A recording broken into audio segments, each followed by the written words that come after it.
No, Ok, no, esa no la escuchamos ya, porque vale, perdimos contacto con usted. vale, ok. Bueno, en esta imagen lo que quiero demostrarles es pues un estudio que nosotros utilizamos con bastante frecuencia, que es una angiotomografía con reconstrucción en 3D y donde podemos evidenciar lo que es el polígono de Willis, ¿ok?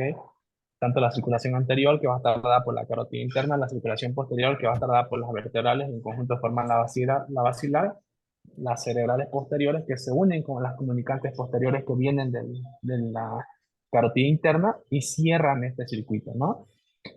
Esto es muy importante sobre todo por la colateralidad. ¿Qué quiere decir eso? Que nosotros, por ejemplo, podemos tener un problema en el lado izquierdo y por la colateralidad nos pueda llegar un poquito de sangre para evitar que esa zona donde está ocurriendo el infarto o la lesión sufra pues de manera catastrófica, ¿no? Entonces la colateralidad nos ayuda a que la penumbra isquémica o la isquemia que está sucediendo no sea tan abrumadora para el cerebro. Por ejemplo, en esta tomografía con reconstrucción que está en Geotac, en la región de la fosa posterior, como podemos ver, están las arterias vertebrales.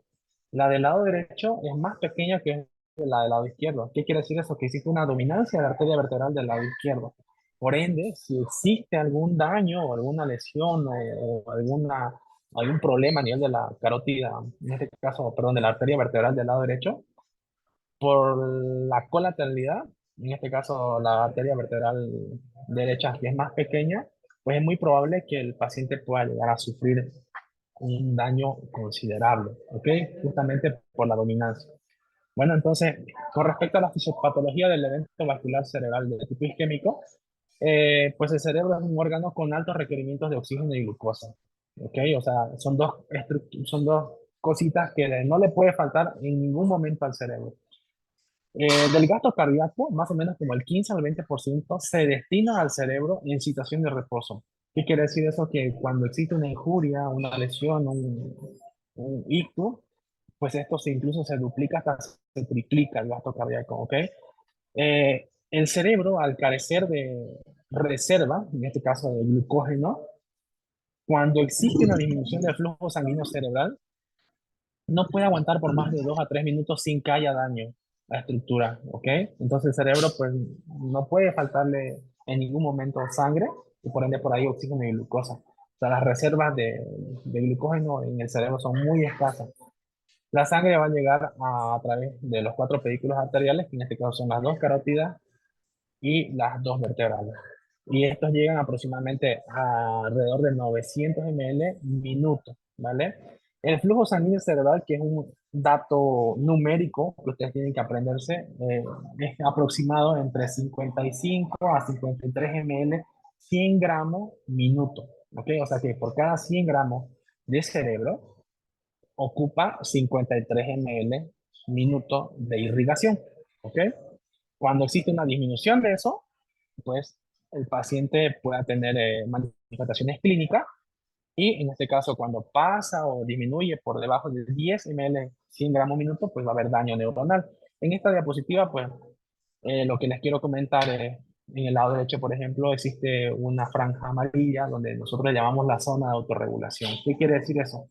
Como pueden ver esa línea como de forma de S itálica, vemos que la presión de perfusión cerebral que se mantiene entre 55 más o menos y 150, 160, existe una línea horizontal a nivel de la presión de perfusión cerebral, en este caso, perdón, del flujo sanguíneo cerebral. Cuando la presión de perfusión cerebral disminuye o se eleva de manera este, catastrófica, pues el cerebro va a sufrir. ¿Ok? En este caso, por ejemplo, la presión de perfusión cerebral va a estar dada por la presión arterial media menos la presión intracerebral, la PIC. ¿Ok? Cuando nosotros tenemos una disminución del flujo sanguíneo cerebral por debajo de 20, es lo que nosotros le podemos denominar isquemia. ¿Qué quiere decir? El flujo sanguíneo cerebral está disminuyendo y el cerebro por consecuencia puede sufrir. Cuando tenemos un flujo sanguíneo por debajo de 16 a 18 ml, 100 gramos minuto, pueden haber alteraciones del electroencefalograma. Si esto sigue disminuyendo, pues van a haber cambios a nivel de los potenciales evocados. Y por cuando disminuye por debajo de 10, en algunas bibliografías incluso dice por debajo de 8, nosotros ya podemos considerar de que la neurona pues ya no va a poder soportar esa injuria y va a morir. En este caso, pues muerte celular. La penumbra isquémica o la penumbra de isquemia es una zona potencialmente recuperable. ¿Qué quiere decir? Que va a estar por encima de 10, de 12, de 15 sobre todo, donde nosotros ahí vamos a poder inferir con el tratamiento que le ofrezcamos al paciente. ¿Ok? Cuando existe una disminución del flujo por debajo de 10, pues ya son neuronas que no se van a recuperar. Entonces es muy importante por eso el diagnóstico rápido para tener un tratamiento pues eficaz y oportuno. Bueno, con respecto a la fisiopatología, pues comentamos que la disminución de flujo sanguíneo cerebral por debajo de 20, eso va a provocar que hablemos de isquemia, ¿no? Esto provoca disminución del oxígeno, disminución de la glucosa, por ende vamos a tener disminución del metabolismo aerobio y una disminución del ATP. Esto provoca que en el cerebro se haya una zona de penumbra, lo que comentábamos, y va a disminuir el pH, o sea, va a haber un pH ácido. Eso como mecanismo, pues, dentro de la zona de autorregulación, ¿no? O sea, sin que pueda provocar daño. Pero cuando eso se sale de control, pues esa respuesta ya es ineficaz y cualquier descenso de presión, de la presión arterial media, va a reducir más el flujo y eso va a provocar más daño, como un círculo vicioso. Entonces, eh, es por eso que en este tipo de patología es muy importante la cuestión de la presión arterial, ¿vale? Un segundo. Sí, te estamos escuchando. Ay, ya, ok, vale.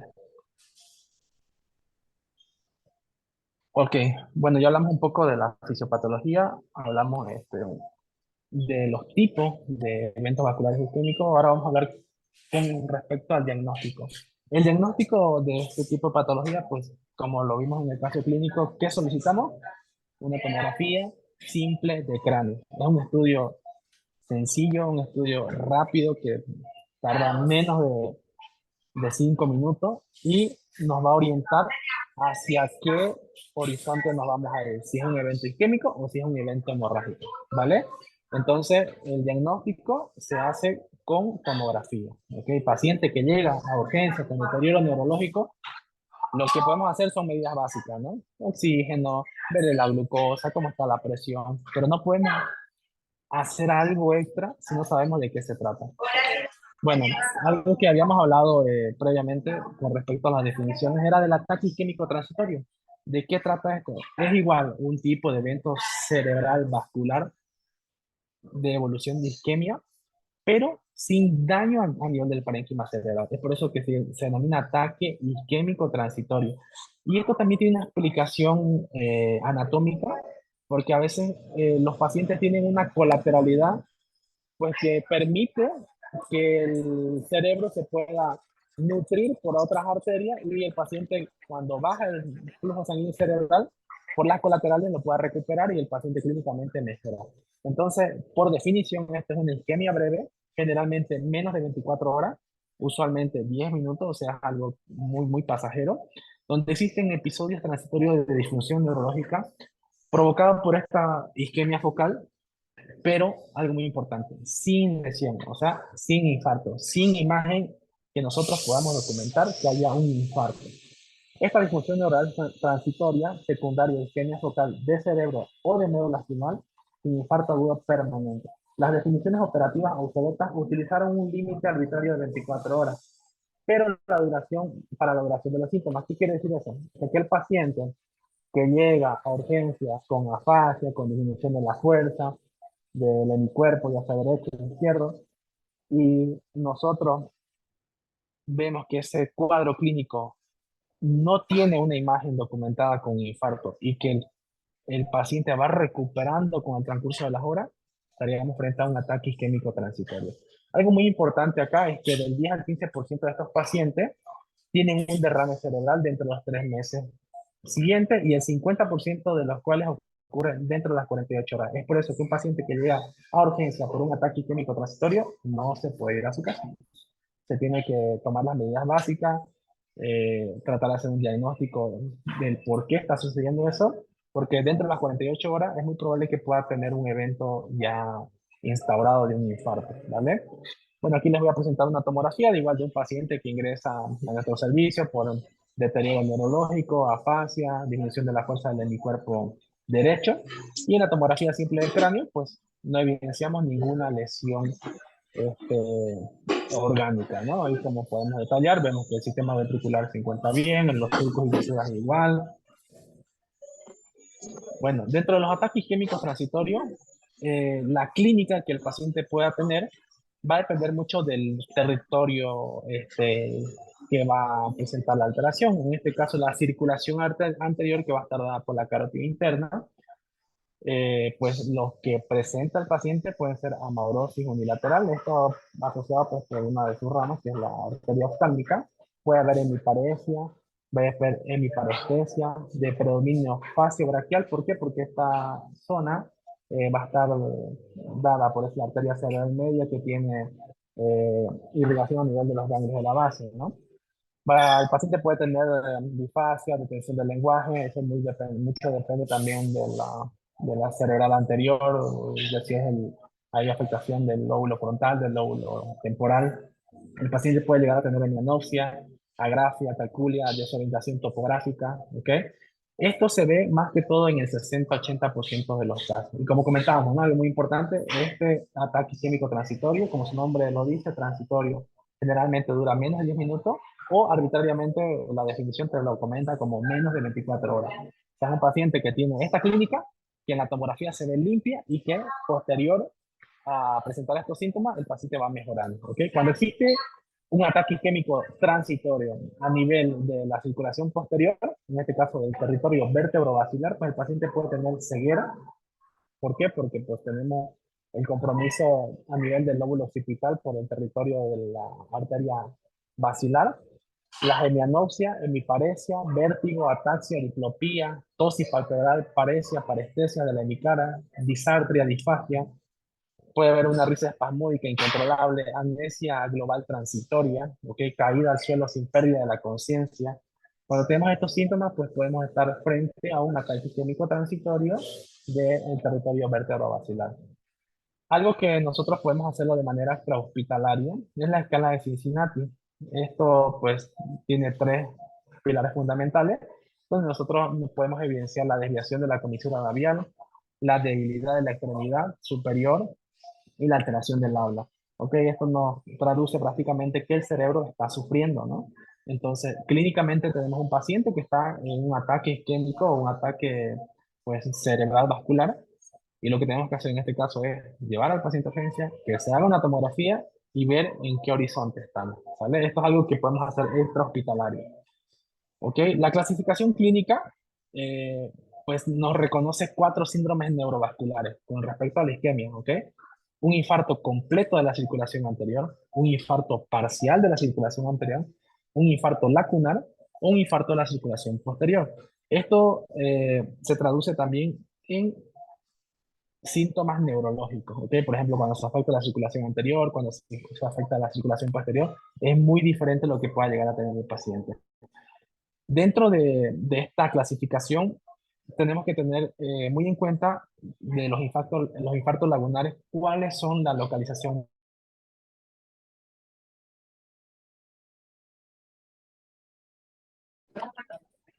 Mira.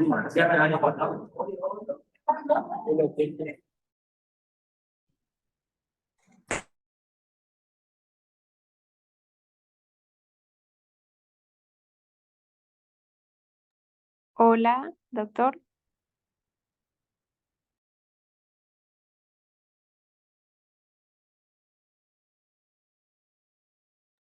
Doctor, otra vez no lo escuchamos.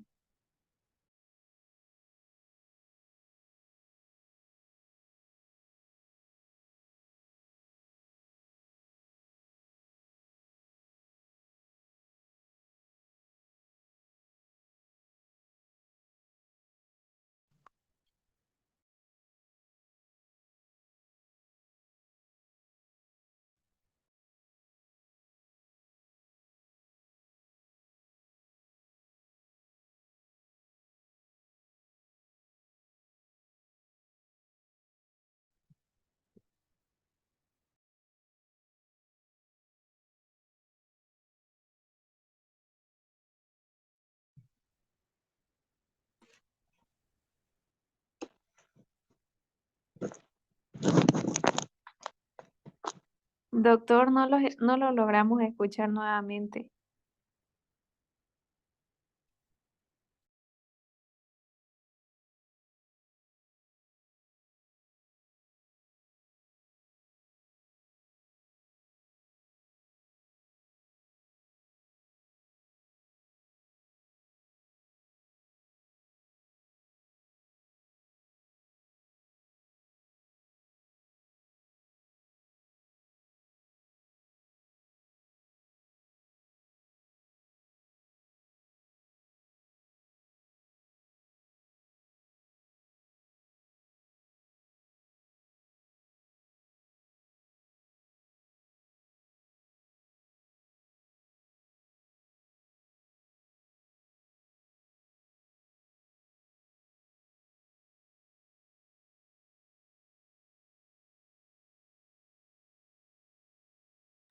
Estemos a la espera, el doctor va a volver a ingresar.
Hola, hola, hola. Hola, hola, hola, Ahora hola. sí lo volvemos a escuchar. Bueno, compartir Creo que hay algún pantalla. problema con la conexión. Yo creo que sí, porque pues aquí yo tengo, o sea, internet bien, pero me saca. A ver, compartir pantalla. Comenzar transmisión. Aquí estaban preguntando si esa es la parálisis facial, porque usted ya no volvió a hablar. No. La parálisis facial, aprovechando y así un break, digamos, que podamos comentar. ¿Sí me escuchan todo bien, no? Sí, sí, lo ¿Sí? escuchamos. Hola, hola. Ok, cuando hablamos de parálisis facial, hay que explorarlo clínicamente para saber si es de tipo central, que se puede acompañar en este tipo de patología, o periférica. Por ejemplo, alguna tumoración a nivel del conducto auditivo interno, del ángulo pontocerebeloso, que comprima el nervio facial en la salida, en su porción cisternal, puede provocar que pues, se paralice el nervio de manera periférica. Y como hay una inervación bilateral, entonces la mitad superior de la cara conserva los movimientos cuando existe una parálisis facial central. Y cuando es periférica, como tiene a nivel periférico las dos raíces, digamos, en este caso, tanto superior como inferior, el paciente va a tener tosi, va a tener el enoftalmo, va a tener el signo de Bell, ¿ok? Eso generalmente las parálisis facial de tipo periférica. En estos pacientes, que el problema es cerebral, que es donde nace, ¿no? En este caso la vía motora del nervio facial, pues no vamos a tener la clásica el clásico signo neurológico del signo de Beck. ¿Ok? Bueno, continuando con este caso, ¿nos quedamos acá o algo que no se había escuchado? No sé. Hola, hola. Si Hola, nos hola. quedamos en la siguiente diapositiva, ¿En, en el caso? una más, No, que todavía no antes del habíamos caso, visto. del caso, ahí. Ok, bueno. Vamos a comentar este caso de un paciente masculino de 64 años de edad, sin crónico generativo de importancia para patología, nada más con hábitos de alcoholismo y tabaquismo positivo. Aquí el interrogatorio se hace de manera indirecta, pues por el estado neurológico del paciente, donde el familiar nos refiere que el paciente inició un cuadro clínico de 20 horas de evolución, de inicio súbito, pérdida del estado de alerta de un minuto con recuperación del estado de despierto, que evoluciona con afasia motora y disminución de la fuerza del hemicuerpo izquierdo. Niega crisis convulsiva, motivo por lo cual es llevado a urgencia. Al ingreso, los signos vitales son una presión de 140/75, una cardíaca de 79, temperatura 37 y una glucosa de 105. ¿Okay? Al examen neurológico, pues un paciente que tiene una escala de coma de 10 puntos, a expensa de ocular de 2, verbal de 2 y motor de 6, o sea que obedece órdenes, pero pues por la fascia no puede comunicarse, ¿no? Y el estado de conciencia es una paciente que está somnolienta. ¿Qué quiere decir eso? Es una paciente que nosotros lo vamos a encontrar en urgencia así toda adormilada, pero le hablamos por su nombre y despierta y en este caso, como va a estar afásica, pues no va a poder colaborar de manera verbal, pero puede obedecer órdenes. ¿Ok? A nivel de los nervios craneales, pues tenemos un fondo de ojos sin papiledema, pupilas isocóricas normoreflécticas 3 milímetros, reflejo corneal presente. Aquí va a haber una simetría facial en el examen neurológico y reflejos de tallo van a estar presentes. A nivel del sistema motor, evidenciamos de que existe una disminución del hemicuerpo del lado izquierdo, de uno de 5 distal y 2 de 5 proximal, al igual de los miembros pélvicos, de los miembros inferiores, igual uno de 5 con datos de hiperreflexia con Babinski positivo. Entonces, nuevamente, la pregunta del millón. Paciente que llega a urgencia, ¿qué le vamos a hacer de manera inicial? Una tomografía facial computada simple de cráneo, ¿ok? O sea, lo que ustedes aprendan en esta clase a qué solicitar, yo creo que me doy por hecho. Bueno, vamos a verificar cómo se encuentra esta tomografía, ¿ok? Se las voy a volver a poner una vez más para que se familiaricen. Le vamos a poner stop por acá. Como pueden observar, esta es una tomografía simple, sin contraste, ¿no? Simple de cráneo, desde el corte axial hasta la convexidad, donde nosotros evidenciamos unos cambios, ¿no? De coloración a nivel del parénquima, o sea, intraparenquimatoso del lado derecho, que incluso ven como el ventrículo, ¿no? De ese lado se ve más pequeño, incluso obliterado. ¿Qué quiere decir eso? De que algo está pasando, porque a veces tenemos que entrenar el ojo. Entonces nosotros decimos, ah, pues yo lo veo bien, pero siempre tenemos que comparar, ¿ok? El lado izquierdo con el lado derecho. Entonces, en esta tomografía, a mí me llama la atención de que el ventrículo de ese lado se ve más pequeño, se ve colapsado. Y ya yo, en base a eso, me digo, ok, a ese nivel se ve un poquito mayor hipodensidad. O sea, algo está pasando. Entonces, ok, tengo esta tomografía que, si bien no estoy entrenado, me genera dudas, pero tengo un paciente con una fascia y con disminución de la fuerza de mi cuerpo izquierdo, digo, ok, se trata de algo a nivel cerebral. Paciente ingresa, lo ve urgencia, empieza el manejo inicial, pero pues uno nunca sabe que haciendo las cosas bien, igual el paciente puede o empeorar o mejorar, ¿ok? Entonces se hace una tomografía de control a las 18 horas de haber llegado a urgencia, no de cuadro, no, a las 18 horas de haber llegado a urgencia. ¿Por qué? Porque la paciente que estaba en Glasgow de 10 puntos empieza a deteriorarse.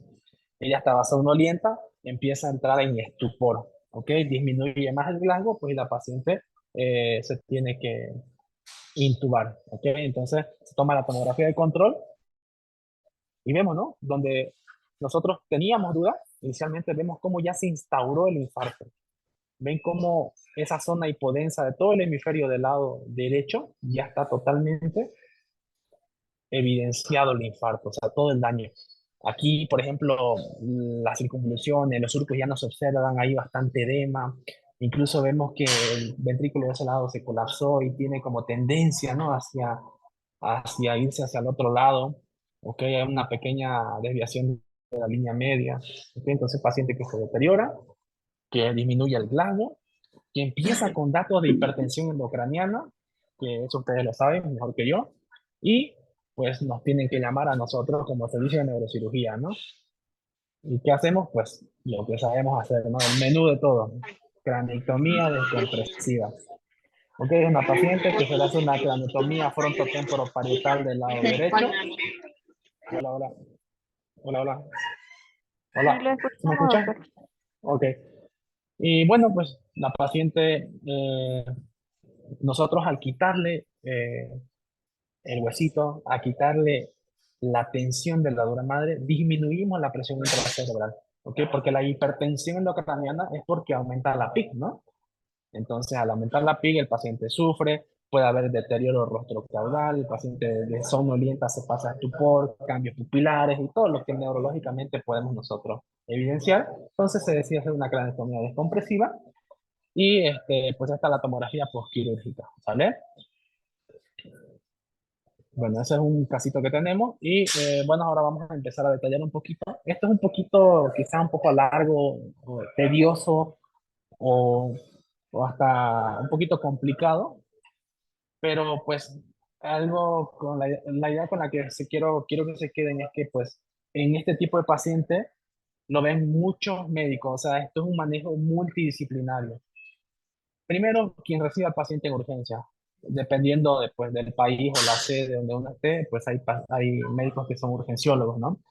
O hay médicos internistas que están recibiendo pacientes de urgencia. Entonces, los urgenciólogos, los internistas, los terapistas, los que hacen terapia intensiva son parte del equipo de primera atención de estos pacientes, ¿vale? Entonces, dentro del manejo general de estos pacientes con EBC isquémico, lo que tenemos que hacer es, uno, saber cuándo empezó el déficit, porque es muy importante para saber también qué hacer, ¿vale? Entonces, la historia y el examen físico son un componente clave.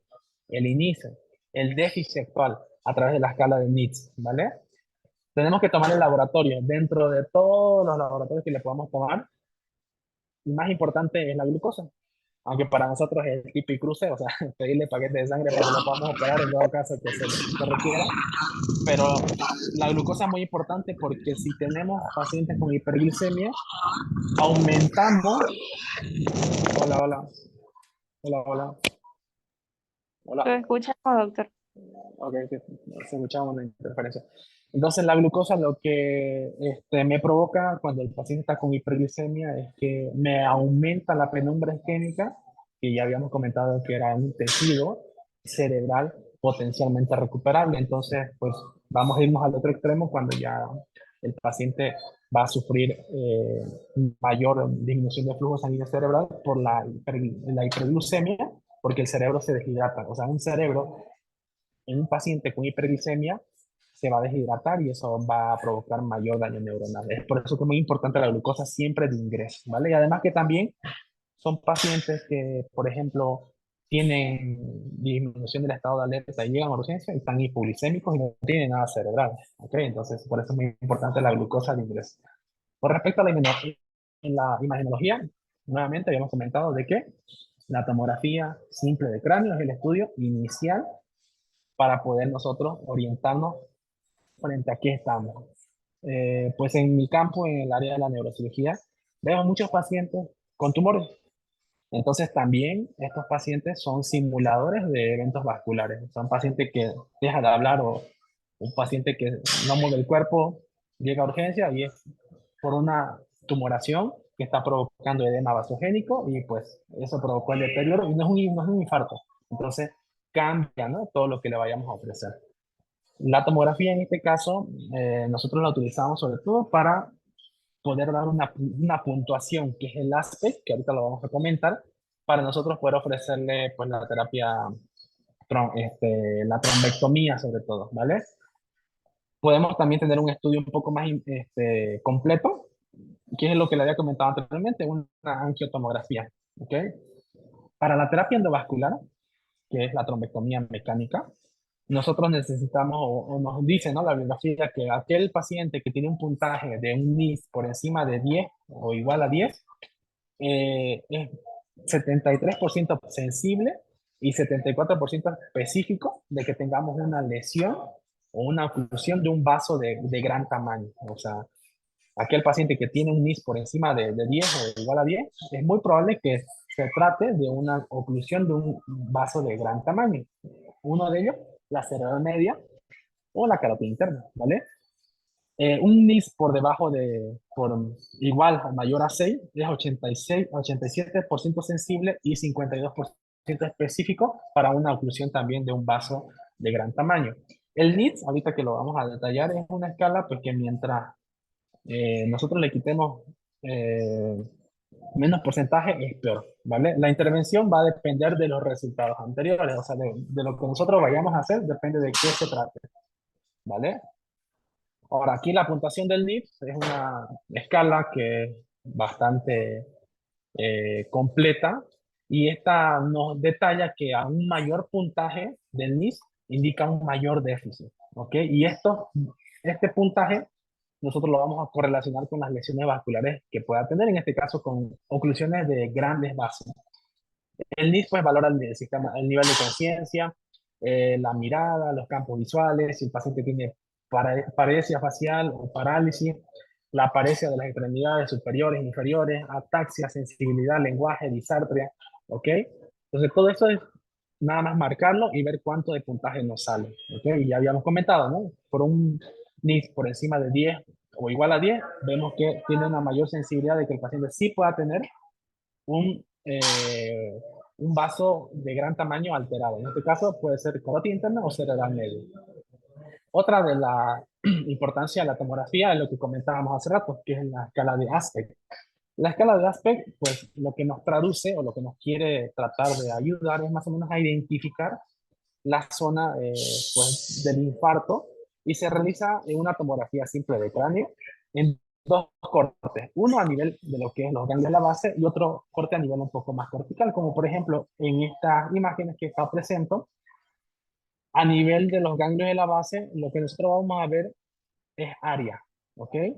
Este tipo de puntuación son 10 puntos, o sea, vamos a valorar 10 áreas si se pintan o no se pintan o están despintadas, ¿ok? Para que entendamos. Por ejemplo, a nivel de los ganglios de la base, tenemos la cápsula interna, el núcleo caudado, el núcleo lenticular, la ínsula y parte del segmento de M2, M2, M1, M2 y M3 de la región de ese hemisferio, ¿ok?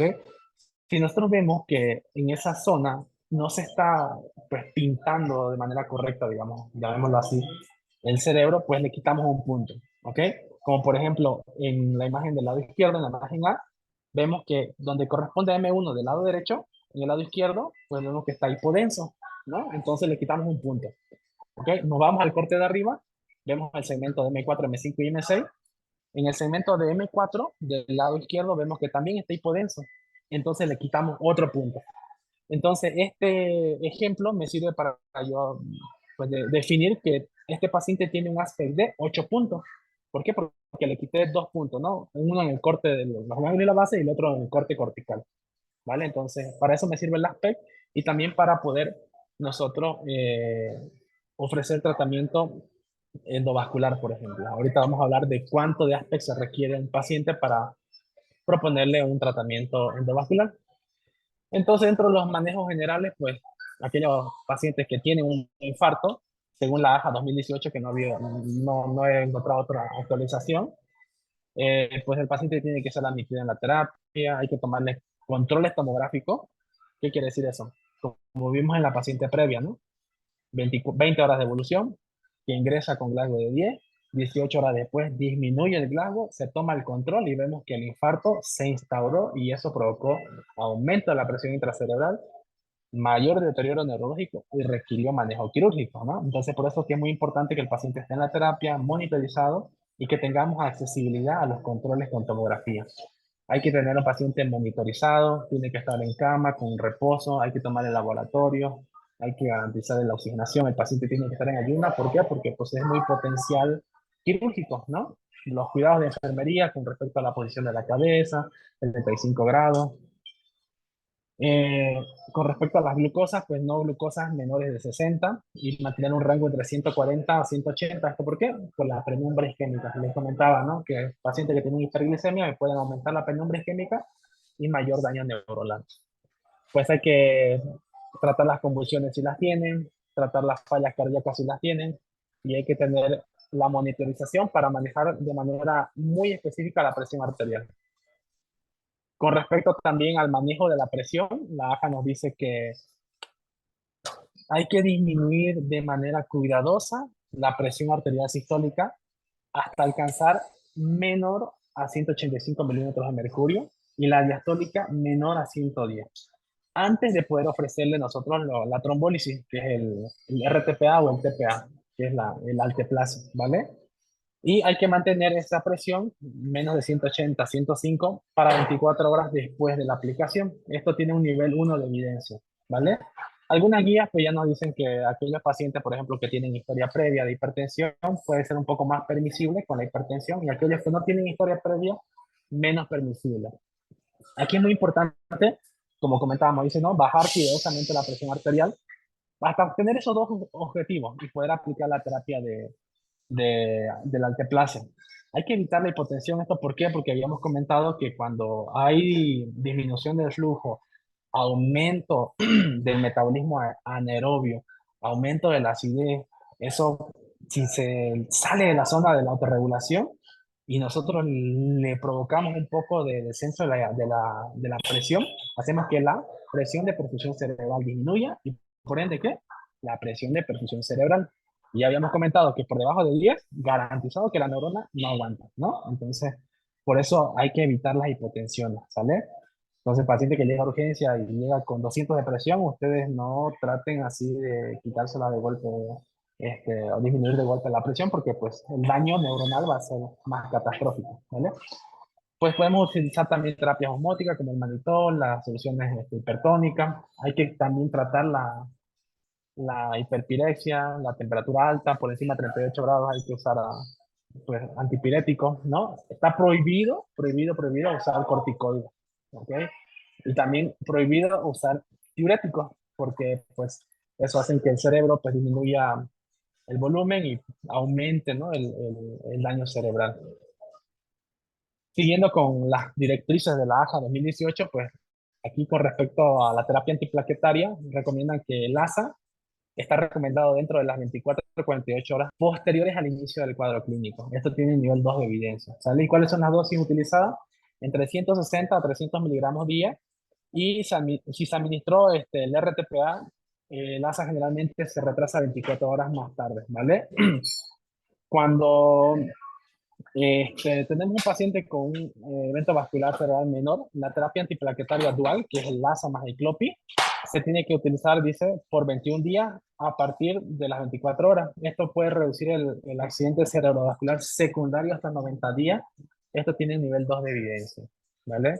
Aquí es muy importante igual, la aspirina no es un sustituto de la trombólisis o la trombectomía, ¿ok? Entonces, aquellos pacientes que nosotros los captamos, le hacemos el diagnóstico y vemos que son candidatos para trombólisis o trombectomía, no es un sustituto de dejar la aspirina. O sea, no es decir, ok, le inicio la aspirina y con eso ya el paciente está tratado. No, ok, no es sustituto. O sea, son tratamientos complementarios, que es la trombólisis y la trombectomía. Y en aquellos pacientes que son candidatos, no iniciamos la aspirina, ¿vale?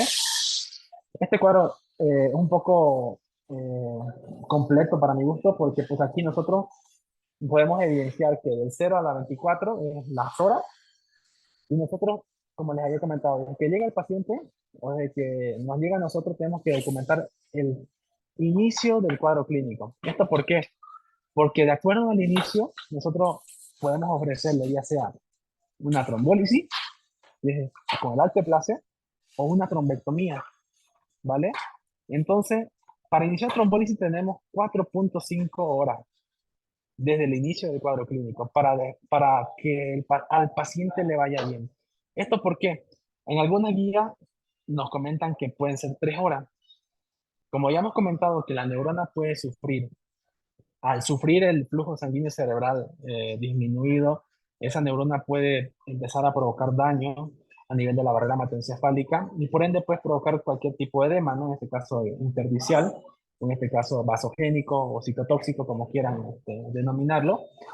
Y si nosotros hacemos una terapia de trombólisis en un paciente que está por fuera de este horario, es garantizado de que el paciente va a tener complicaciones. ¿Por qué? Porque el cerebro que estaba sufriendo, que ya se dañó y que nosotros lo vamos a reperfundir, ese evento vascular cerebral isquémico se va a hacer una transformación hemorrágica. Es por eso que el punto de corte para la trombólisis es 4.5, ¿vale? Más no como la trombectomía es un procedimiento endovascular que pues eh, lo hace el neurocirujano, lo hace el intervencionista, lo hace el neurólogo intervencionista, ¿ok? Entonces, a través de un catéter que se introduce por la ingle, pues hacemos la angiografía diagnóstica, vemos qué arteria es la que está sufriendo, pues y de manera mecánica sacamos el trombo, ¿no? Este procedimiento, de igual manera, o sea, el punto de corte son 6 horas. Algunos artículos y algunos, ya dependiendo de la sede del hospital, pues lo pueden prolongar hasta 16 horas e incluso hasta 24 horas. Como vemos acá el estudio de Food y el DAO, pues ellos utilizan este procedimiento hasta las 16 horas, incluso hasta las 24, ¿vale? Pero, pues en aquellos pacientes que llegan por encima de las 24 horas, prácticamente no le podemos ofrecer ni trombólisis ni trombectomía. ¿Ok? En los casos que habíamos comentado anteriormente, fueron pacientes que estaban ya por encima del rango de una trombólisis y encima del rango de una trombectomía, ¿no? Ok, con respecto a la terapia trombolítica, pues lo que utilizamos es el alteplase. Es el principal agente utilizado y este es el que está aprobado por la FDA. En algunos países, pues también tenemos el tenecteplase. ¿Ok? ¿Cómo se indica este medicamento? Pues esta terapia está indicada en aquellos pacientes que tienen mayor de 18 años, que tienen un evento menor a 4.5.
En conclusión, pues la terapia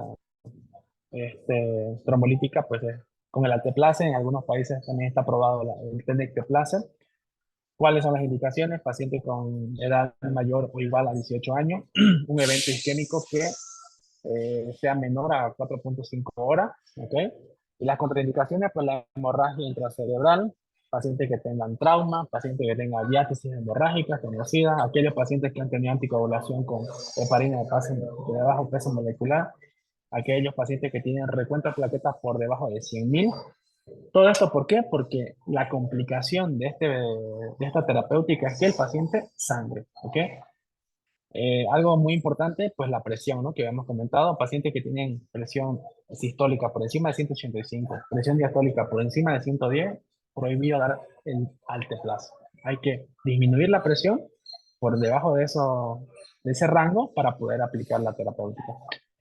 ¿Cómo se aplica esto? Pues el protocolo NIT nos dice que la dosis es de 0.9 por kilo de peso hasta un máximo de 90 miligramos, administrado de la siguiente manera: un bolo del 10% de lo que tengamos de dosis en un minuto y el resto en una hora. ¿vale? Esto tiene un nivel 1 de evidencia. Esa es la terapia trombolítica.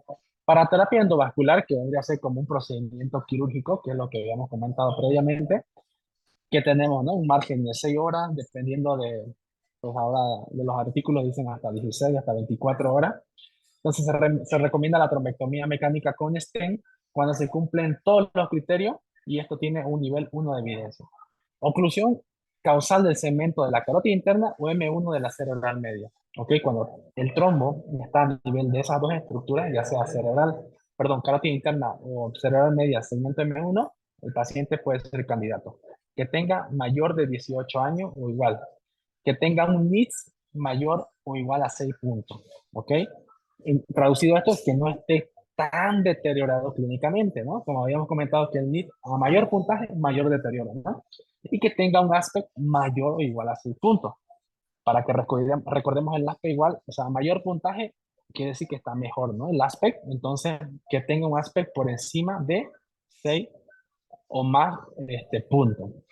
Se puede iniciar el tratamiento en aquellos pacientes que tengan un cuadro clínico menor o igual a 6 horas, ¿no? Todo esto, criterios, si nosotros los documentamos, al paciente le puede ir bien y tiene un nivel 1 de evidencia, ¿vale? Bueno, con respecto a la terapia endovascular, pues aquí, como en la diapositiva inicial, ¿no? Vemos que se hace un procedimiento a nivel de la ingle, se introducen los catéteres, hacemos una geografía diagnóstica y aquí evidenciamos que el tronco superior de la arteria cerebral media del segmento M2 pues no se visualiza, ¿no? Donde está la flecha amarilla, se introduce el stent, se hace el rescate y la angiografía de control vemos como el tronco superior de la cerebral media del lado derecho volvió otra vez a reperfundirse, ¿no? Entonces en eso consiste la terapia endovascular. Entonces ya saben, ¿no? Paciente candidato a terapia endovascular, menor de mayor de 18 años, que tenga un ASPE mayor a 6, un NIS mayor a 6, ¿no? Entonces son esos los candidatos para la terapia endovascular y que el cuadro clínico sea de preferencia menor a 6 horas. En algunos casos se acepta hasta las 16, hasta las 24 horas. Bueno, este es otro caso, como por ejemplo habíamos comentado que algunos eventos vasculares isquémicos pues pueden ser criptogénicos, ¿no? Este es el caso, por ejemplo, de un paciente que se somete a un procedimiento quirúrgico de una discoidectomía anterior con colocación de caja intersomática PIC, donde evidenciamos aquí las cajitas en la imagen 1 y la imagen 2, en los pernos, ¿ok? Pero posterior a la cirugía, pues el paciente empieza con deterioro neurológico, ¿no? Empieza a dormirse, empieza a entrar en estupor, le hacen una tomografía de cráneo y pues lo único que se observa es que a nivel del tallo cerebral había una ligera hipodensidad, pero pues más no había ningún otro dato clínico. Entonces, de manera inmediata se activa el código stroke y se somete a una geografía diagnóstica. Y como por ejemplo vemos en la imagen 1 y la imagen 2, el contraste que se inyecta en la geografía no pasa de la arteria vertebral, se queda ahí. O sea, hay una oclusión total inflancable de la arteria vertebral izquierda, ¿ok? Se introduce un poco más el catéter y se inyecta un poco más el contraste y vemos, ¿no? Que en la imagen número 3 se observa un trombo en el tercio medio de la arteria basilar. ¿Ok? Toda la circulación posterior pues estaba comprometida.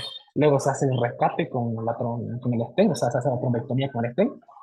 Aquí vemos en esta imagen el trombo que se retira, que tiene unas dimensiones de más de 1 centímetro, en 3, 4 pedazos. Y luego ya en la geografía post-trombectomía mecánica, vemos cómo la arteria vertebral pues se pinta en todas sus porciones, A1, A1, A2, A3, A4, ¿ok? Y vemos como la arteria, tanto como la pica, suca, aica, se pueden evidenciar también en la geografía de control. Entonces el paciente pues diagnosticado de manera oportuna y tratado de manera oportuna, le fue bien, ¿ok? Bueno, ahora vamos a empezar con otro caso clínico, un paciente de 68 años de edad, con antecedente de hipertensión arterial, con diagnóstico de hace 5 años, pero sin apego al tratamiento. Tiene antecedentes también de alcoholismo y tabaquismo. Refiere su esposo que inicia el padecimiento actual el día de su internamiento por la mañana. Al encontrarla inconsciente al lado de su cama, sin respuesta, no refiere a actividad convulsiva ni datos de vómito, no recupera el estado de alerta, por lo que llaman al personal paramédico y es trasladada a nuestra unidad. A su ingreso, tiene una presión de 170/74, tiene una frecuencia cardíaca de 56, tiene una respiratoria de 18 y una glucosa de 135. Si se dan cuenta, aquí la paciente está con tendencia a la hipertensión y ligeramente a la bradicardia, ¿cierto? Entonces, al examen neurológico, pues una paciente con Glasgow de 3, ocular de 1, verbal de 1, motor de 1, tiene un estado de conciencia de coma por el Glasgow y pues se sigue manejo avanzado de la vía aérea y tiene un RASH de -4. A nivel del examen de los nervios craneales, evidenciamos un fondo de ojo con edema de papila grado 2 Friesen. Tiene una mirada central asimétrica, pupilas con tendencia a la midriasis de 6 milímetros, refléctica, pero con reflejo corneal presente. Tiene simetría facial y reflejo de deglución y nauseoso presente. A nivel de examen neurológico del sistema motor, lo que evidenciamos pues la hiperreflexia del hemicuerpo izquierdo, 3 de 4, con Babinski positivo. ¿Qué quiere decir? Que hay liberación piramidal de esa región. ¿Qué pedimos? Nuevamente, tomografía de cráneo, ¿ok? No se olviden eso, por favor. Ahí está la tomografía de cráneo. Tenemos 3 imágenes en corte axial, uno más o menos a nivel de del tallo cerebral, donde evidenciamos una hiperdensidad intraparenquimatosa, un ventrículo del lado derecho dilatado con una densidad hiperdensa, de predominio hiperdensa a nivel intraventricular. ¿Qué nos quiere decir eso? Que la hemorragia es muy probable que haya irrumpido el ventrículo, ¿no? En la otra imagen vemos cómo la hemorragia pues, se ve en todo el hemisferio con datos eh, de hipodensidad perilesional. Es muy probable pues, que haya también edema a ese nivel. Y en la otra imagen vemos cómo la hemorragia está bastante comprometido todo el hemisferio y hay una desviación de la línea media de más de 12,5 milímetros. ¿Ok? En conclusión, es una paciente que tiene que un EBC de tipo hemorrágico. ¿Ok?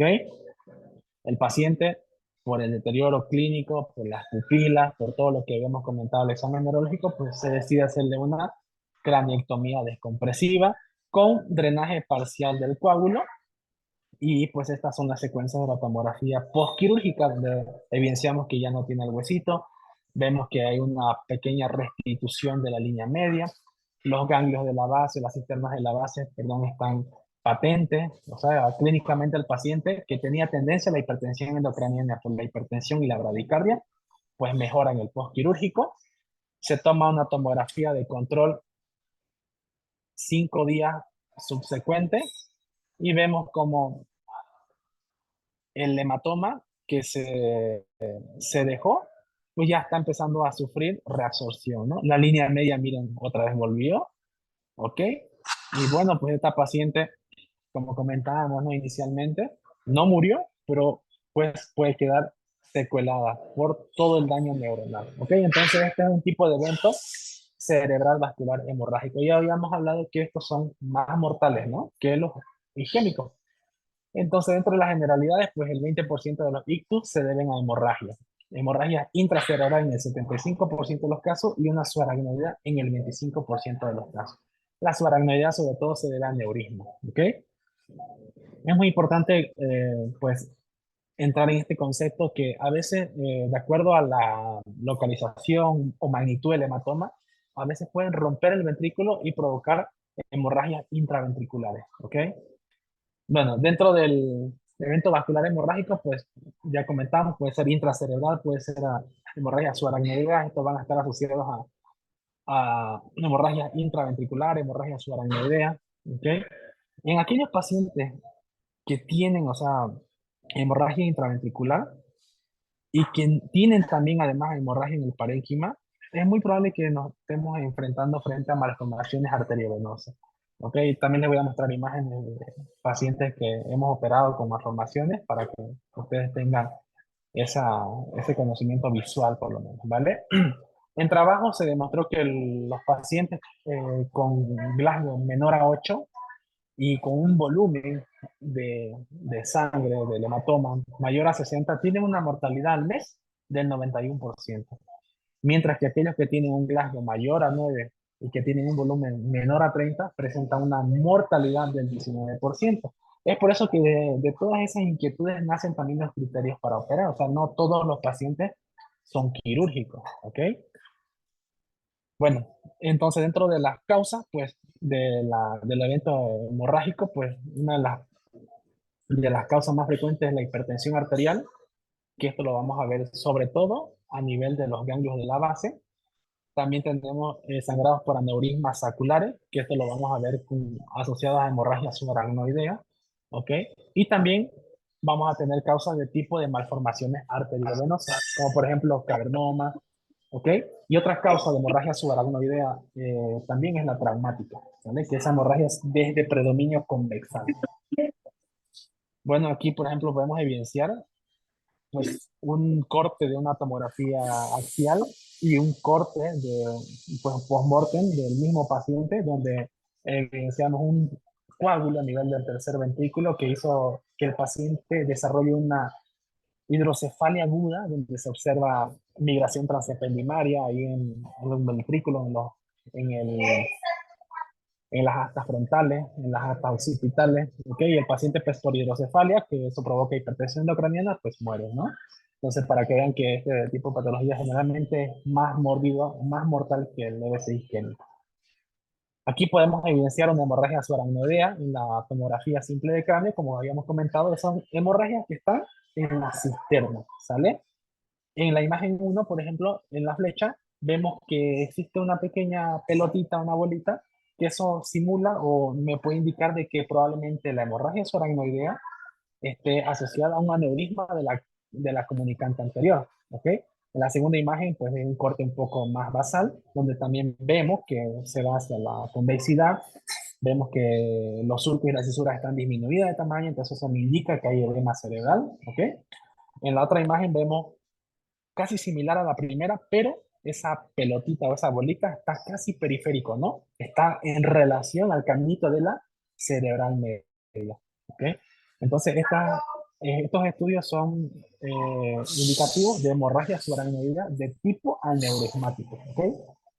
Entonces, para diagnosticar esto, lo que tenemos que hacer es una angiografía cerebral o una angiotac, ¿vale?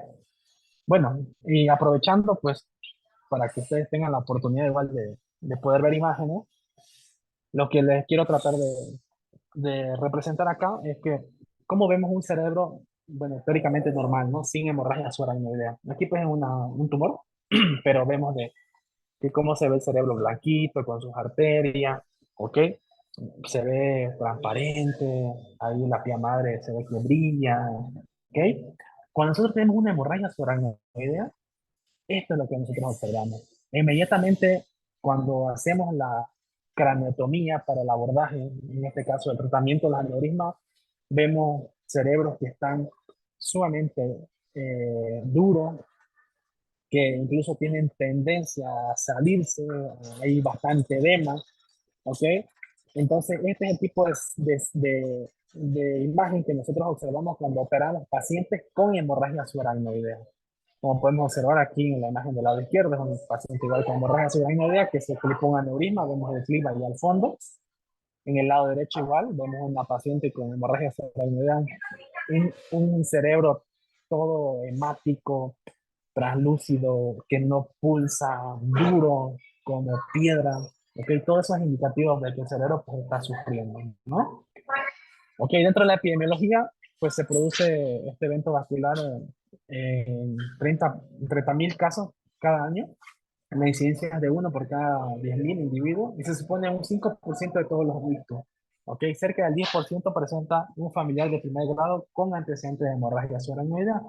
Es por eso que nosotros cuando tenemos pacientes con aneurisma, siempre preguntamos, ¿no? En la familia si alguien tuvo una muerte súbita, que es muy probable que haya pasado un aneurisma en la familia.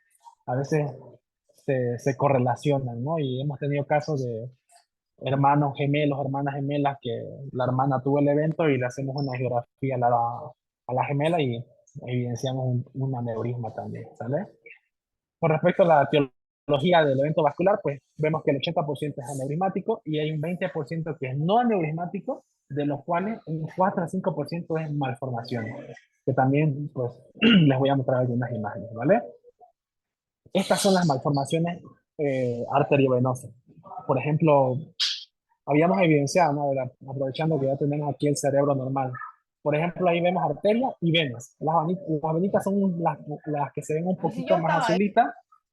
Hola, ¿sí me escuchan? Sí, doctor, lo estamos escuchando. Ok, bueno, para que vuelvan otra vez a la imagen gráfica de cómo se observa una malformación. Aquí, por ejemplo, lo que vemos pues, es un tumor, no sé si logran ver ahí un poquito blanquito, es una tumoración, ok, pero toda la parte del lado izquierdo es un cerebro aparentemente sano, sin datos de hemorragia, ni tampoco vasos anómalos. En cuanto vemos estas imágenes, pues vemos, ¿no? Vasos aumentados de tamaño, cerebros congestivos, con hemorragia, y también utilizamos clip para poder hacer la resección de todos esos vasos. Y estas malformaciones generalmente se acompaña de un nido que pues tiene drenaje ya sea superficial o profundo a nivel de las venas. ¿Okay? Estos vasitos son mal hechos, o sea, de fábrica vienen mal, entonces o sea, están predispuestas a que puedan sangrar. Es por eso que en algunos casos, aquellas hemorragias que habíamos comentado, ¿no? Que son intraparenquimatosas y que tienen irrupción ventricular, están asociadas a malformaciones, ¿ok? Y estas malformaciones son quirúrgicas. También existe tratamiento no vascular, pero cuando existe una emergencia neuroquirúrgica por hipertensión endocraniana, pues tenemos que entrar a hacer una colostomía descompresiva y en algunos casos, pues si nos da chance la paciente, el estado clínico y hemodinámico, pues hacemos la resección también de esta lesión. ¿Ok? Otra de las causas de la hemorragia, pues es el aneurisma, ¿no? Aquí tenemos una reconstrucción en 3D en el lado izquierdo. Ahí vemos el sifón carotidio, el segmento supraclinoideo y un aneurisma del segmento comunicante, ¿ok? Del lado derecho vemos un aneurisma del tip de la basilar y un aneurisma de la carótida interna del lado izquierdo. Entonces, ¿cuáles son las manifestaciones clínicas? Pues son cefalea, en el 97%, que son pacientes que te dicen que es la peor cefalea de su vida. O sea, nunca habían tenido un dolor de cabeza tan intenso. ¿Ok? Entonces, se desarrolla de manera súbita, refieren como el peor cefalea de su vida, es generalizada y también se pueden asociar a hemorragias oculares en un 20-40%.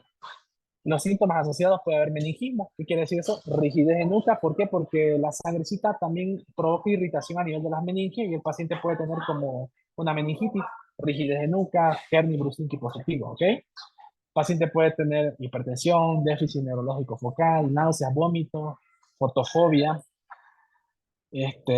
y sobre todo este tipo de paciente nos comenta que la ruptura va a estar asociada sobre todo al ejercicio o a un estrés físico.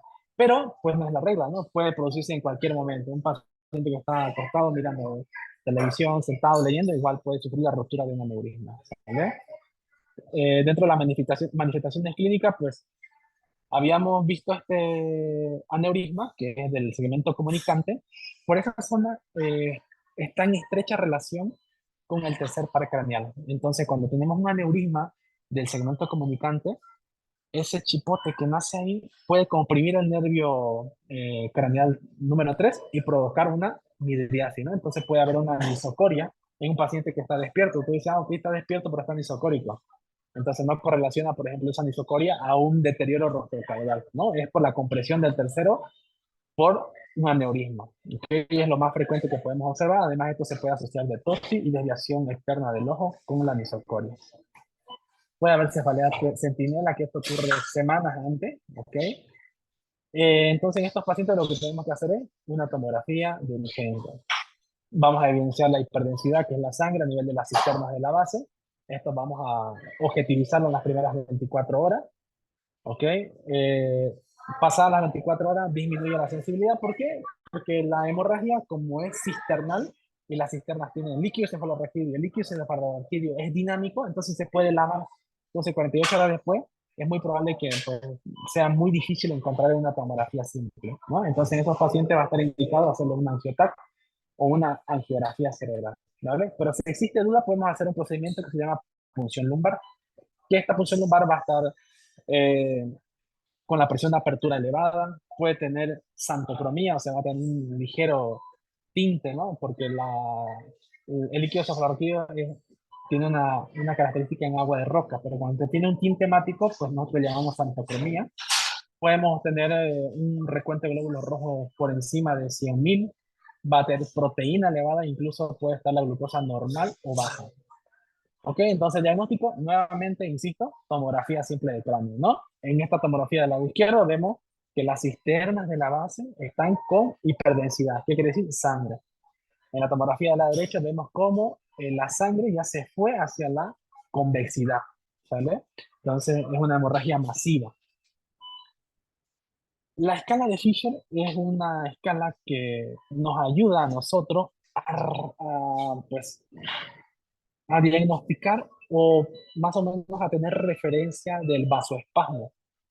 El Fisher lo que nos traduce es el vasoespasmo, que es una de las complicaciones del paciente. O sea, por ejemplo, cuando un paciente llega por una rotura del aneurisma, si la ruptura no lo mató, es muy probable que lo vaya a secuelar o vaya, en este caso, a provocar mayor deterioro neurológico es el vasoespasmo. Y en aquellos pacientes que tienen Fisher 3, en esta escala, es aquel paciente que tiene mayor probabilidad de tener mayor riesgo de vasoespasmo. ¿Qué es vasoespasmo? Pues que el vasito empiece a disminuir el, el volumen del área y eso provoca una disminución del flujo sanguíneo cerebral y por ende mayor daño neuronal. Entonces, otra de las clasificaciones clínicas que tenemos es la escala de Huntington, en la escala de Huntington también modificada, la que nos traduce sobre todo la mortalidad. ¿Ok? Por ejemplo, un Huntington grado 5 es aquel paciente que está en coma profundo, aquel paciente que está con datos de cerebración, es un paciente que tiene una mortalidad prácticamente por encima del 90%. ¿Vale? Entonces, el diagnóstico se hace con angiografía para ver nosotros dónde se encuentra el aneurisma. La angiografía es el gold estándar para identificar el aneurisma, pero la tomografía simple de cráneo para identificar la hemorragia subaracnoidea, ¿ok? No se olviden eso, ¿sale? Además que la angiografía puede dar en algunos casos un falso negativo que eso se da en el 20% de los casos por el riesgo de vasoespasmo. ¿Qué quiere decir? Que uno mete el contraste y por la sangrecita que estaba ahí circulando en la cisterna provoca vasoespasmo y no lo vamos a poder evidenciar el aneurisma a ese nivel. Entonces lo que se pretende en esos pacientes es tomar una terapia de control en 1 o 2 semanas después. ¿Vale? Entonces, las hemorragias intracerebrales son el tipo de evento vascular, el tipo hemorrágico. Ya habíamos hablado de hemorragia subaracnoidea, ahora vamos a ver hemorragias intracerebrales o los hematomas intraparenquimatosos. ¿Cómo se define? Es un sangrado agudo espontáneo del parénquima, ¿ok? Puede haber una, este, una presentación primaria, que esto va a derivar de la degeneración microscópica de arterias muy pequeñas por la hipertensión arterial crónica mal controlada. Es por eso que aquellos pacientes que tienen hipertensión de manera crónica, es muy probable que ellos desarrollen, sobre todo, hematomas intraparenquimatosos, ¿sale? Puede haber también una presentación secundaria, un sangrado intraparenquimatoso por lesión vascular anatómica o coagulopatía diagnosticable. Aquellos pacientes que tienen, por ejemplo, plaquetas bajas, que tienen disincrasia sanguínea, son propensos a que nada más con el simple latigazo puedan desarrollar hematomas tanto subdurales, epidurales e intraparenquimatosos. Con respecto a la fisiopatología, pues existen 4 fases. La primera fase es el proceso patológico, que eso se debe a la rotura vascular. La segunda fase es el origen del hematoma, que esto da la formación del hematoma que ocurre antes de la primera hora. Luego vemos la progresión y crecimiento. Esto se da por la expansión del hematoma, que esto ocurre generalmente en las primeras 6 horas. Es aquí donde nosotros también el manejo médico, la pasada a pasar al paciente a la terapia para que monitoricen la presión, todo eso, va a hacer que el hematoma no aumente de tamaño, ¿ok? Porque ya habíamos comentado que no todos los hematomas se operan, ¿no? Entonces, si nosotros vemos que el hematoma sigue creciendo, es muy probable que vaya a requerir manejo quirúrgico. Y la lesión secundaria, que es la cuarta fase, pues eso se da por la formación de edemas. La sangre es irritativa, provoca daño neuronal, provoca daño a nivel de la barrera hematoencefálica, eso va a provocar edema de tipo intersticial, de tipo vasogénico, de tipo citotóxico, y eso provoca mayor daño. Es por eso que en las tomografías lo que nosotros vemos son lesiones hiperdensas con un halo hipointenso. Entonces, ese halo es, en este caso, edema cerebral, ¿vale? Entonces, las estructuras afectadas, volvemos a lo mismo, ganglios de la base y tálamo en un 50% de los casos, como también habíamos documentado en el isquémico, ¿no? Que era el putamen el que más sufría. Luego tenemos a nivel de los lóbulos, que es el 33%, y a nivel del tronco encefálico y el cerebelo en un 17%. Como habíamos comentado, que les dije, ¿no? También en el tallo cerebral pueden sufrir eventos hemorrágicos, y ahí sobre todo es más frecuente encontrar cavernomas. El 40% presenta hemorragia intraventricular, y esto se asocia a una hipertensión mal controlada, que esto provoca una fragmentación, degeneración y ruptura, y provoca un daño a nivel de las arterias penetrantes del cerebro, que aquí como por ejemplo vemos el segmento M1, vemos las arterias que derivan de este segmento, que van hacia la región de los ganglios de la base, y estas son las zonas donde pueden ocurrir eventos vasculares hemorrágicos de tipos lacunares, ¿sale? Ahí vemos el video, por ejemplo, y esas son las ramas del segmento. Bueno, dentro de las manifestaciones clínicas, como habíamos comentado al comienzo de la plática, pues no hay forma de saber si es un evento hemorrágico o un evento isquémico, ¿no? El deterioro clínico neurológico, pues es igual, un paciente que puede iniciar de manera súbita, de manera progresiva, ¿ok? En estos casos, bueno, la bibliografía te dice que el inicio puede ser progresivo. ¿Qué quiere decir? Un paciente que empieza con el cuadro clínico de a poquito, y sigue aumentando, y sigue aumentando, y sigue aumentando a mayor deterioro. ¿Ok? La cefalea puede ser moderada, y conforme pueda aumentar el hematoma, puede haber la presencia de vómito, está asociado a datos de hipertensión endocraniana. La disminución del nivel de conciencia puede ser gradual en horas. Eso es algo muy importante. Por ejemplo, el deterioro en los EBC isquémicos es súbito, y el paciente siempre llega más deteriorado que un hemorrágico. O sea, yo más le tengo miedo al hemorrágico. ¿Por qué? Porque sé que eso va a seguir evolucionando. O sea, es muy probable que un hemorrágico, cuando llega, no sea quirúrgico, y en el transcurso de las 24, 48 horas se convierta en quirúrgico. Sin embargo, un EBC isquémico llega al hospital, y eso es el cuadro máximo, digamos, de deterioro, ¿vale? Es algo que, pues, yo lo he ido asimilando con el pasar de los años. Dentro de las manifestaciones clínicas, pues, dependiendo de dónde esté la hemorragia, sí puede ser a nivel del puente, a nivel del tálamo, a nivel del cerebelo, a nivel de algún lóbulo, pues vamos a tener manifestaciones clínicas. Por ejemplo, si hay hemorragia a nivel del tallo cerebral, pues el paciente inmediatamente va a entrar en coma, ¿no? Las pupilas, si están a nivel de la hemorragia, a nivel del puente, pueden estar mióticas. Si están a nivel del bulbo, van a estar midriáticas, ¿ok? Si están a la hemorragia a nivel del tálamo, es muy probable que el paciente tenga un déficit sensitivo. ¿Por qué? Porque ahí terminan las fibras sensitivas, ¿no? O sea, los colones posteriores terminan en el tálamo. Y en la hemorragia a nivel del cerebelo, el paciente puede tener vómito, ataxia, disartria, ¿ok? Si la hemorragia a nivel de cualquier lóbulo, pues dependiendo, ¿no? De dónde sea, si sea frontal, temporal o occipital, pues va a tener diferentes cuadros clínicos. Entonces, la hemorragia intraventricular puede estar presente en un 40% de los casos. Esto, a irse la sangre hacia el sistema ventricular, puede ser que tape, digamos, la circulación de líquido cefalorraquídeo, y el paciente desarrolla una hidrocefalia. Y a veces la condición quirúrgica no es tanto el hematoma, sino la hidrocefalia. Entonces ahí la conducta es diferente. Nosotros colocamos ventriculostomías externas, y ya no hacemos en este caso trabetomías compresivas, porque el problema principal es la hidrocefalia. ¿Okay? El paciente también puede presentar crisis comicial en un 12% de los casos, y eso sobre todo se asocia a sangrados que están en relación a la corteza cerebral. Los sangrados que están más profundos es muy poco probable que convulsionen. Entonces, el diagnóstico se hace una tomografía de cráneo sin contraste. ¿Que esto me sirve para qué? Para localizar la lesión, para ver el tamaño y más o menos indagar con cuánto de volumen está. Entonces, aquí, ¿qué se tiene que hacer? De la misma manera, ¿no? Son pacientes que necesitan terapia intensiva, hay que tratar la hipertensión, pacientes que, de acuerdo al estado de coma del Glasgow, pues se requieren intubar. hay que manejar el CO2 para la cuestión de la autorregulación cerebral, ya que la hipercamia y hipocamia nosotros manejamos a nivel del flujo sanguíneo cerebral.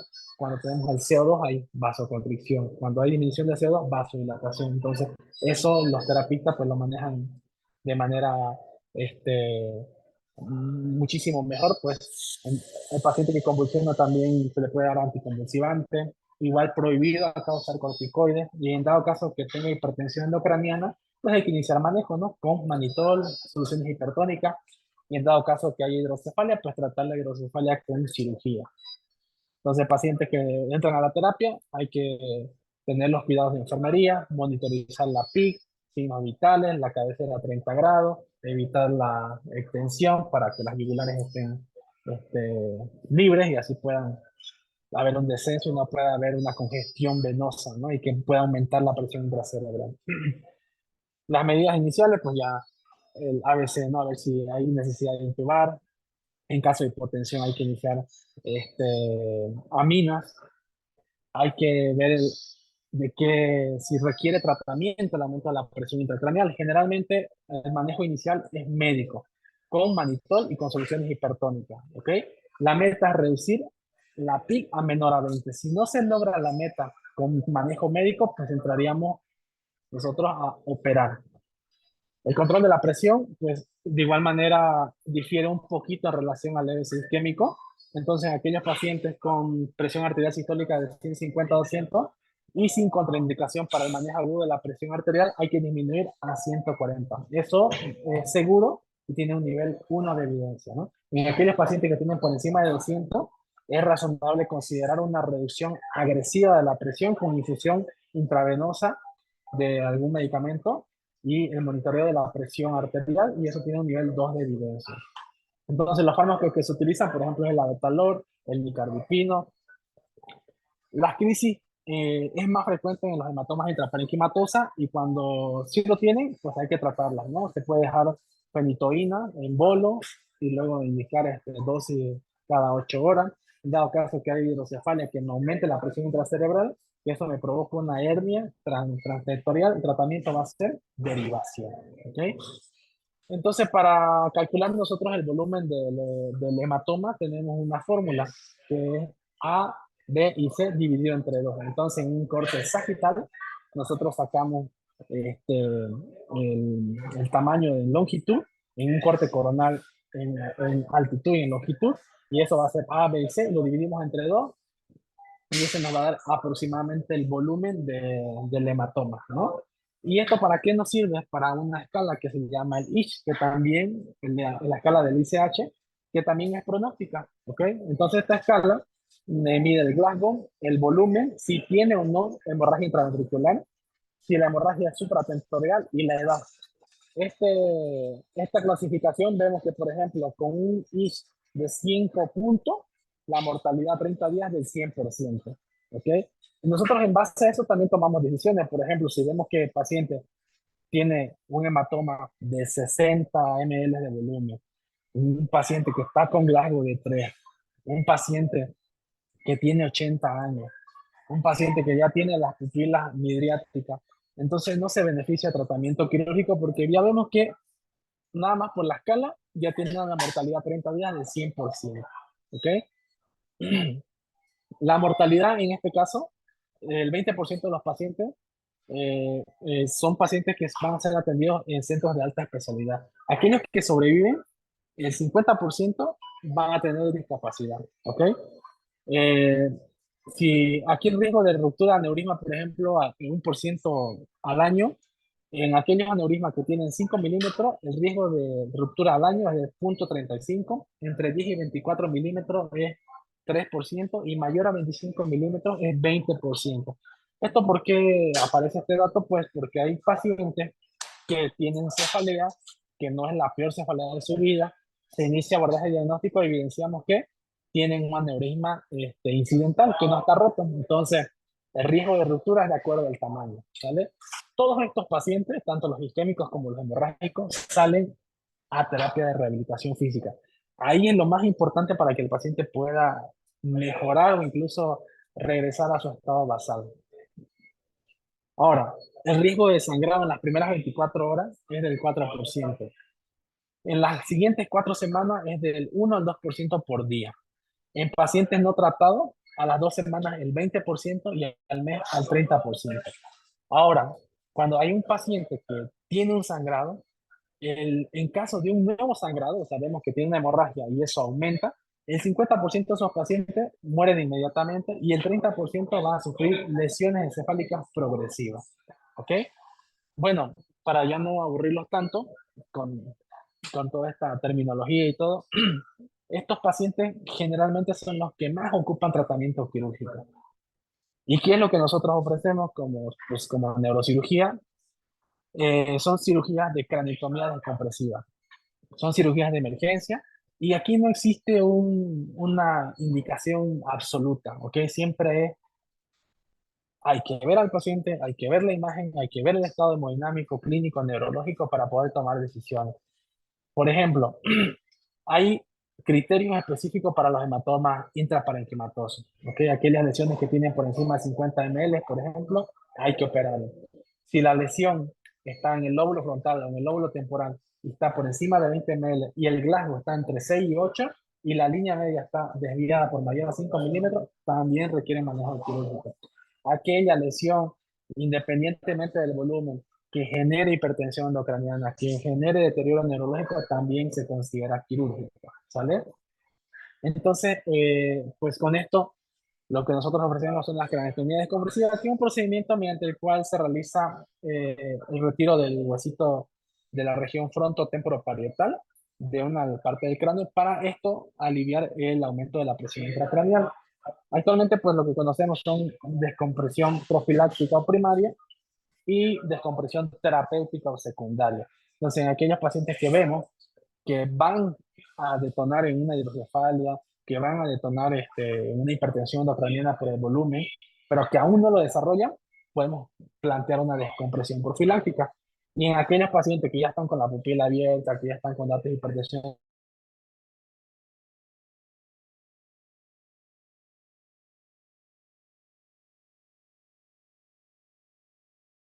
con transformación hemorrágica, pues vemos ahí la hiperdensidad perdón, a nivel central. Y igual, ¿no? Paciente que se deteriora con datos de hipertensión endocraniana. Entonces, el tratamiento quirúrgico en estos casos es craniotomía descompresiva. Ahí vemos en el lado izquierdo que el paciente en la mesa quirúrgica se hace una planeación previa y pues esta es la imagen transoperatoria donde vemos un cerebro totalmente duro, con poca transmisibilidad, que está pálido, ¿ok? Entonces, pues eso es también llamado el infarto blanco, ¿vale? Eso es característico de los eventos isquémicos. Bueno, este es otro caso de una craniotomía descompresiva también, en un paciente que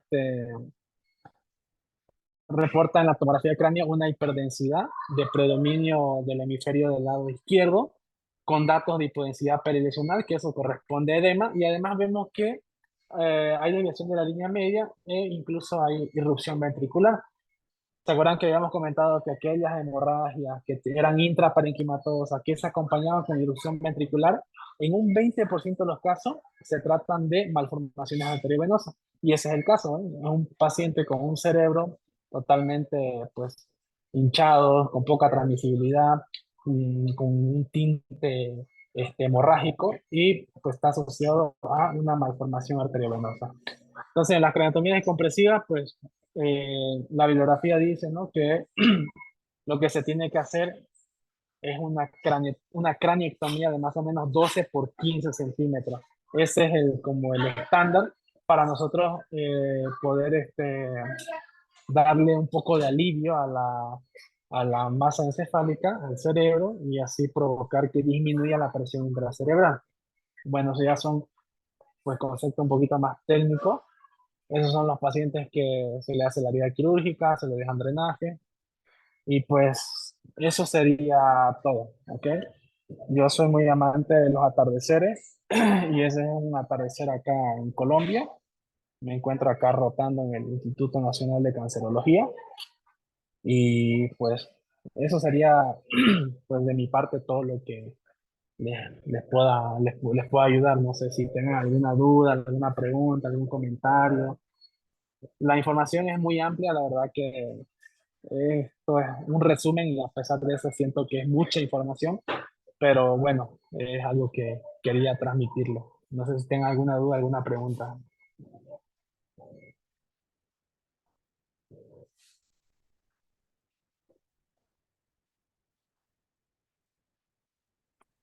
Bueno, doctor, estamos muy agradecidos, ¿no? Porque haya aceptado esta invitación de disertar un tema con nosotros.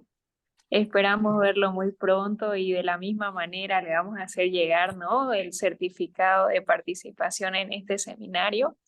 Eh, Nuevamente, decirle, ¿no? Muchas gracias y si mejor si prende su cámara. Ahora sí lo vemos. Porque ando aquí en quirófano todavía, así que Aquí le bueno, dicen, en el chat le dicen grande Callito, se te admira con ese gorro. estoy dándole honor aquí. Aquí una pregunta en el chat. ¿Qué libro recomienda leer de base con la especialidad en neurocirugía? Y gracias, doctor. Pero bueno, en la carrera creo que lo que mejor le puede servir es aprender bien neuroanatomía, ¿no? Entonces, creo que eso es lo básico, lo más fundamental para poder ser un buen neurocirujano, ¿no? Aprender neuroanatomía. Entonces, todos los libros que ustedes tienen, hay libros que nosotros usamos, por ejemplo, de la FIF y el Carpenter, son libros como que de la vieja escuela, que sí nos ayudan muchísimo. Ya para anatomía, pues, neuroquirúrgica, pues el libro de Rotten. Entonces, Aquí otra pregunta. esa. ¿Cada cuánto tiempo es el intervalo para la toma de una tomografía de cráneo simple? No existe un tiempo. El paciente manda. Es lo mismo que el caso que les mostré. Esa paciente pudo haber deteriorado a las 18 horas o incluso a las 6 horas, a las 2 horas. Entonces, el paciente manda. Es por eso que es muy importante que el paciente esté en la terapia, porque es un paciente que va a estar monitorizado y va a estar vigilado de manera continua, ¿no? No quiero decir que en piso no pase eso, ¿no? Pero obviamente al estar en la terapia, en cuidados intensivos, pues la vigilancia neurológica es más, como que más de mano, ¿no? O sea, van ahí de manera continua. Entonces el paciente manda. Si tienes un paciente que te ingresa con Glasgow de 13 y después de 1 hora, 2 horas, ves que el Glasgow disminuye, o aquella paciente que está somnolienta y luego ya no la puedes despertar, entonces esa paciente va de inmediato a tomografía. Y obviamente ya debiste haber hecho el diagnóstico, ¿no? Si es un EBC isquémico o si es un EBC hemorrágico. ¿Alguna otra pregunta?